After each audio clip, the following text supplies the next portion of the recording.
Hello guys, my name is David and today we are going to configure Cisco FTD using Firepower Device Management.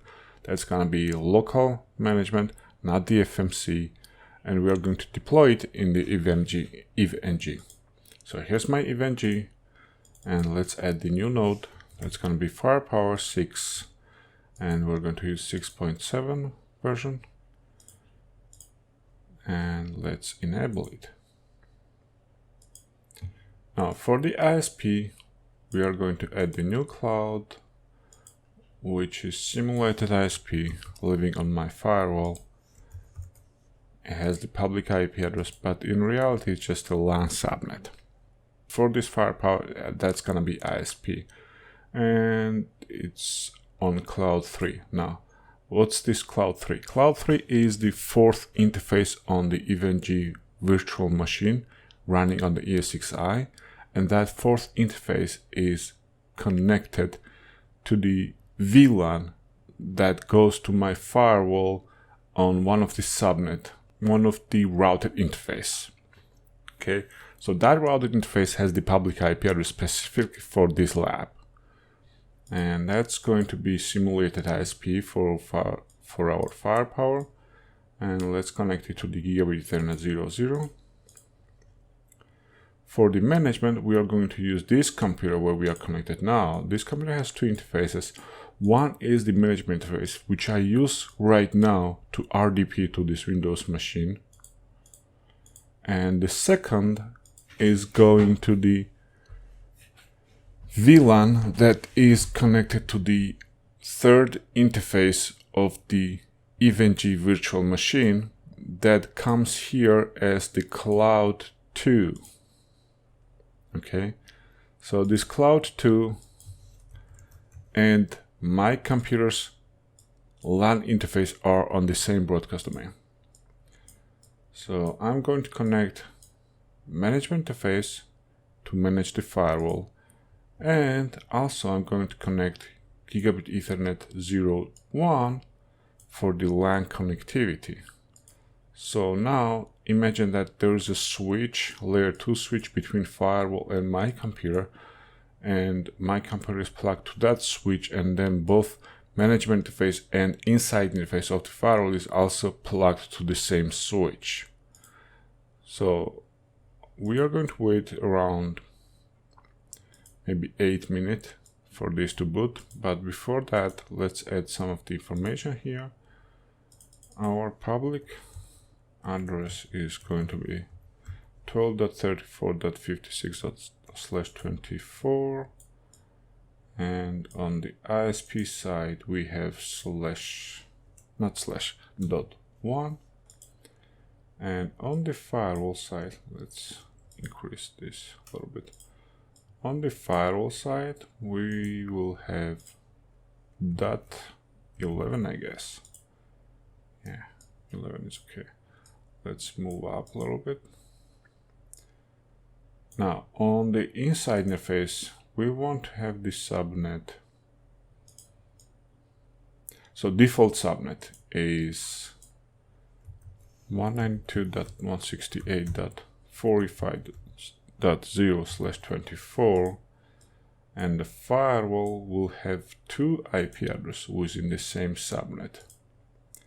One is going to be inside interface with .1, and then the management interface will have the same subnet, but because management interface is in a separate routing table, that's not going to be a problem that they both have the same subnet. And the IP for the management interface is going to be .45, and in fact the routing table of the management interface will use .1 as the gateway, as the next hop. Okay.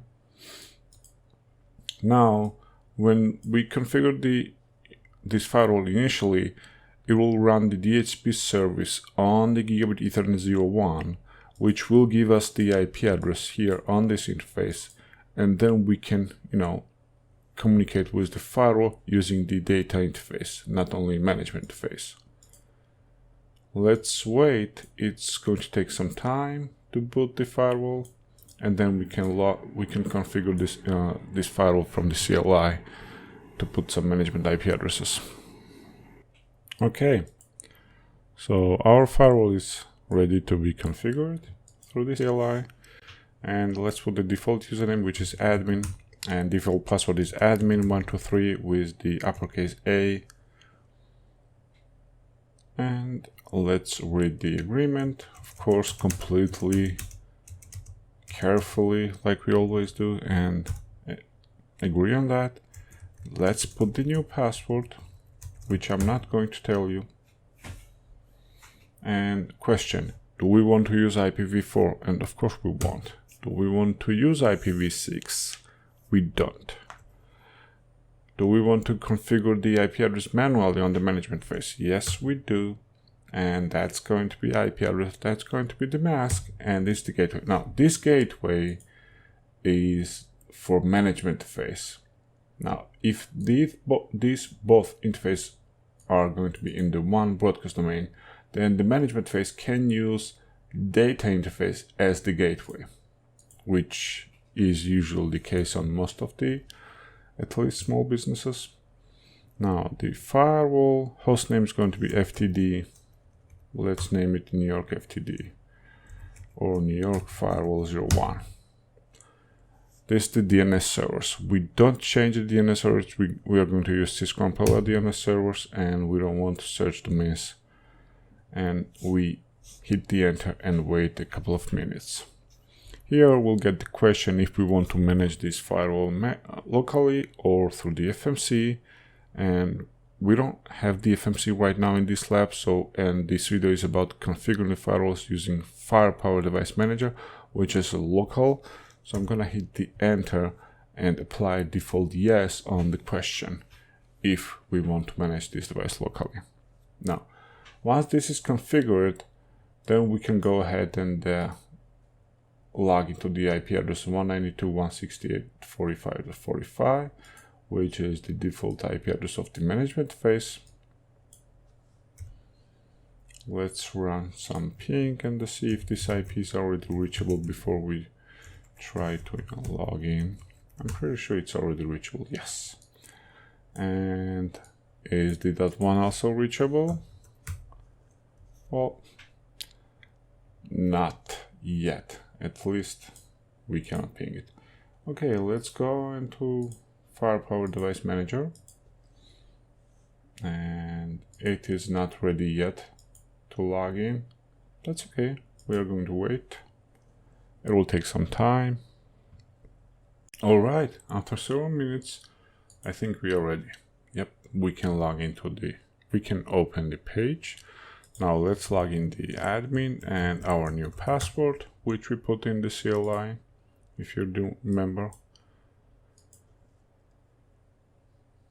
And this is our first initial page. So we are going to skip the wizard if there is such thing, and we're going to start the 90-day evaluation. That's a trial.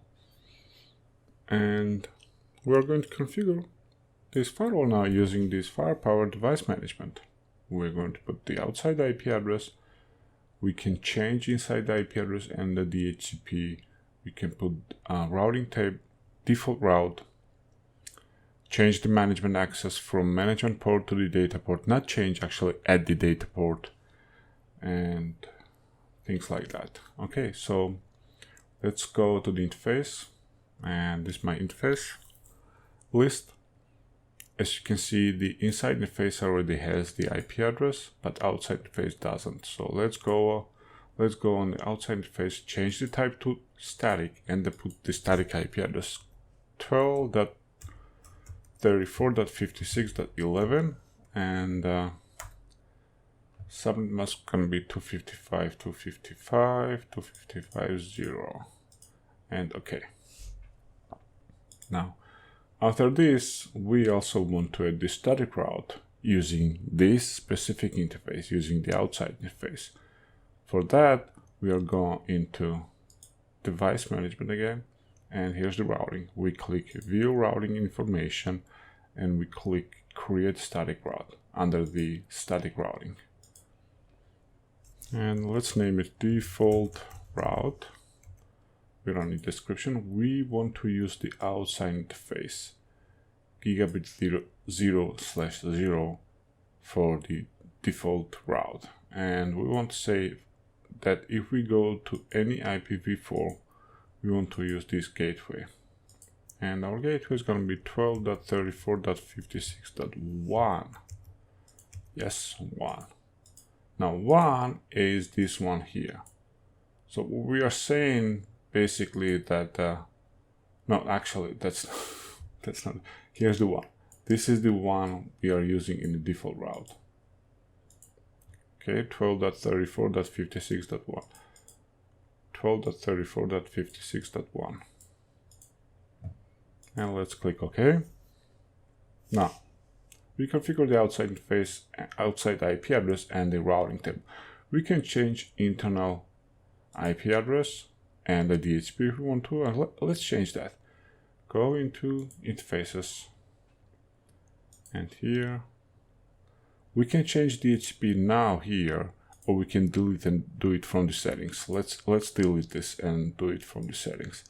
And the new IP address is going to be 10.101.1.0.1. And this is our LAN IP. You know what? Let's make it 1. Yeah, this is the IP. And we want to hit OK. Now we want to change DHCP to this subnet. Let's go into devices. Here's the DHCP server. We click that and we create a new pool.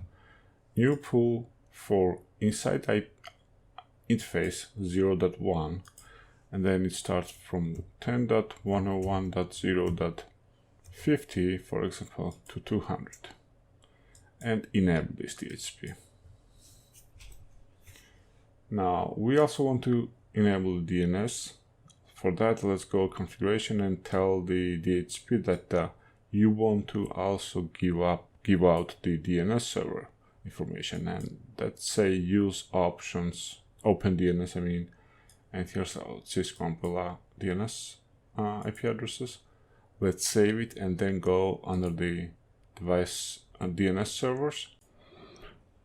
And in DNS settings, let's set up the incoming interface. That's going to be gigabit 01 in our case, and then apply the IP addresses, which is the Cisco umbrella DNS server group by default. It includes the IP addresses that are coming by default with the FTD, and we chose this group, and then we say save. The same applies with management interface, but we won't use the management interface as a DNS resolver, only data interface. Now let's see what do we have in the management interface. We don't care about that. Hostname we already set up. And let's go and put the access policies to allow traffic between computer and cloud. Oh, by the way, let me go back. Did we change the management interface? Okay. So in the management interface, management access, we want to access this firewall using data interface, not only the management interface, because at the end, we basically want to disconnect this management port and use only data port. So for that, we go into management access, and in the data interface, we create the access. So we're saying that we want to access this firewall from using gigabit 0/1 and using the HTTP and a SSH, and pretty much any network, because it's a lab. We're not afraid.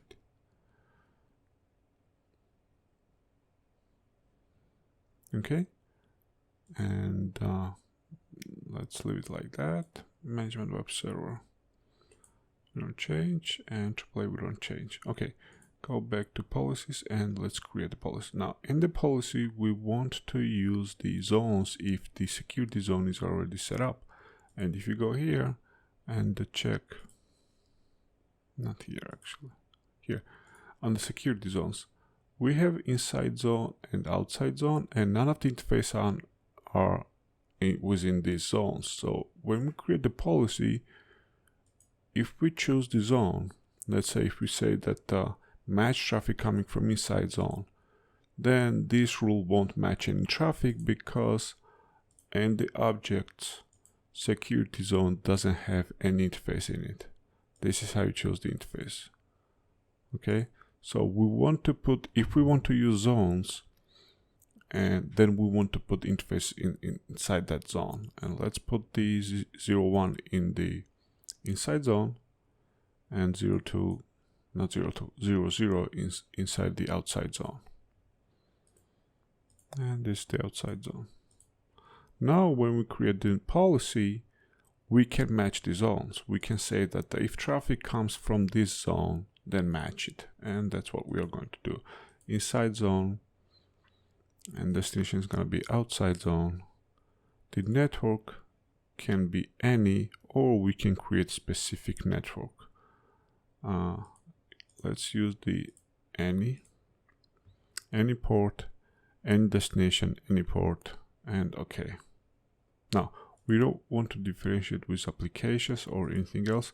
It's just a simple basic permit, any permit any. So usually you don't do rules like that in the production. That's not how we usually allow traffic, because it's pretty rare that you want to allow anything toward anything.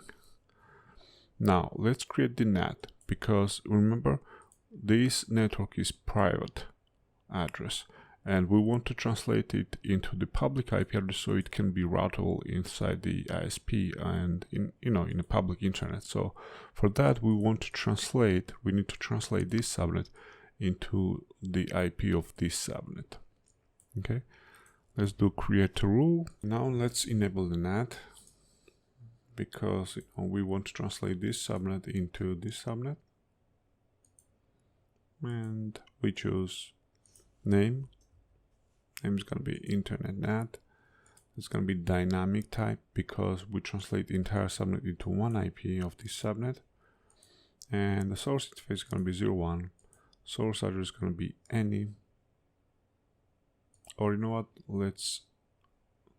did we change the subnet here? Hold on, let me go back. Not monitor device.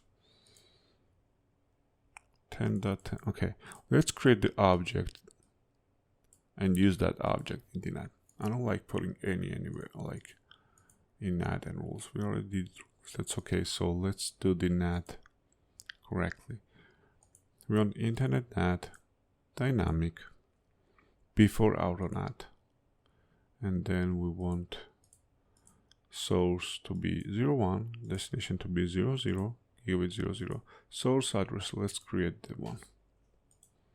So it's gonna be something like this. I'll name it so I can recognize. And this is the network /24. Yep. Inside subnet, or let's say user subnet, and use that object as a source object.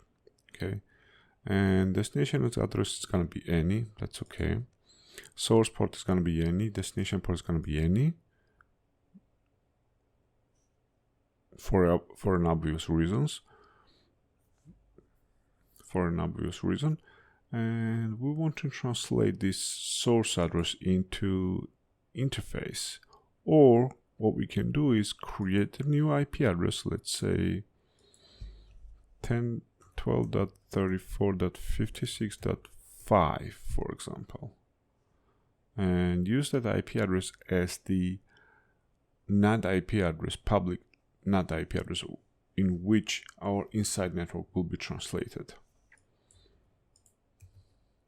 Something like this. Host 1 IP, okay, and let's choose that.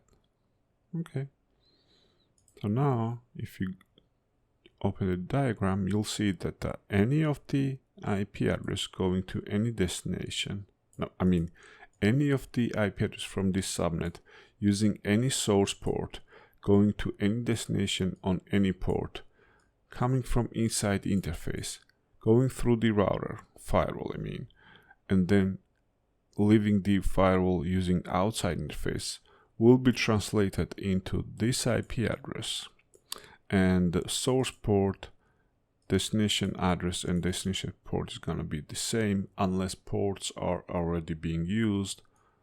Let's say, you know, if the previous packet left the firewall and the source port was the source port was 1024, the next packet cannot have the same source port, so it's gonna add 1 at the end. It's gonna be 1025. Let's click the OK. Okay, so we have NAT configured, we have the access control. Let's go ahead and check. Did we put the routing table? Yes, we did. Here's the one routing table. We have IP addresses, we have DNS, DHCP. I think we have everything what we need. So let me submit this and check if we missed anything.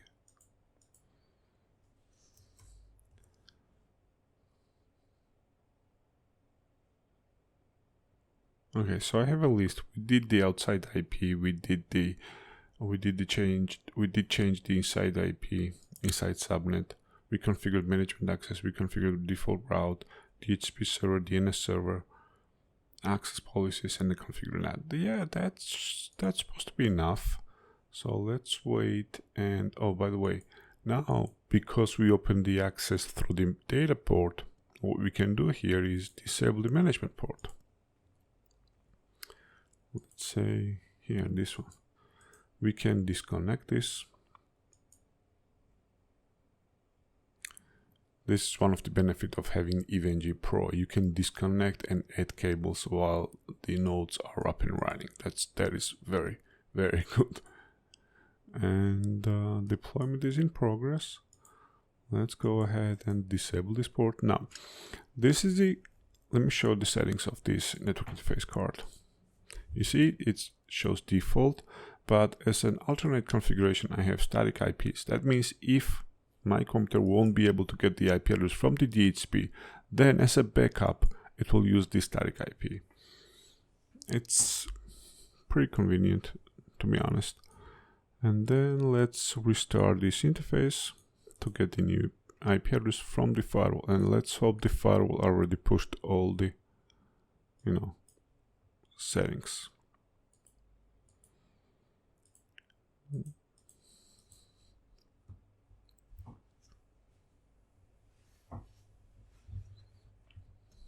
Let's see if we get the IP address. Not yet. Probably firewall is still pushing the policy. Oh, we got one. Okay, it looks like we haven't changed the DHCP pool, because you see I'm getting the 192.168.45.47, even though interface was 10.100 something, right? So we need to plug this port again. We need to fix that. Did I miss the DHCP settings? Okay, let's go back. DHCP server. No, we have not. And why I'm getting this subnet here? That's weird.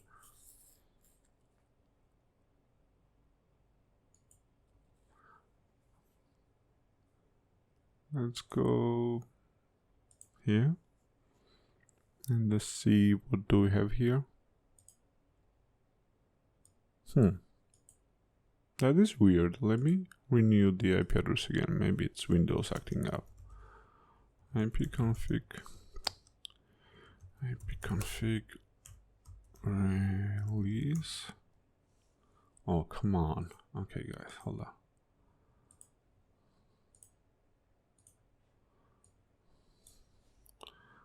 ipconfig release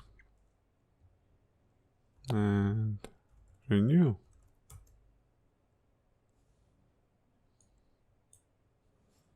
Okay, now we have the new IP address, you see? Alright, so it was Windows. Windows was acting up. Let me disable this port again. So now we are connected through the data port only, and we are going to use this new IP address. Inside port IP address 10.101.0.1.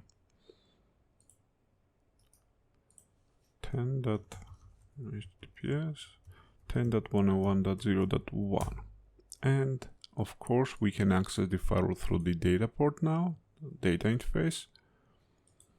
We put the same username password as before.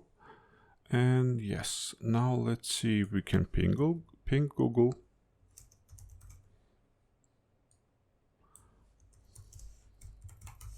We can. Now let's check if we can resolve the name. Domain google.com. We can. So if we try to go and surf the internet, we should be able to.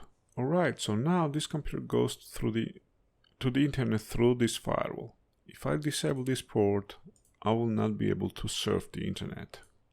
Let me copy this and open it here. You see, I'm not able to open this because I don't have the internet. So if I try and ping Google again here from here, I won't be able to because we disconnected the cable. That's pretty much confirmation that yes, we are going to the internet through this firewall. And this is how you configure the Cisco FTD using Firepower Device Manager. That's a local manager without using the centralized Firepower Management Center. That's an FMC for short. It's a short one.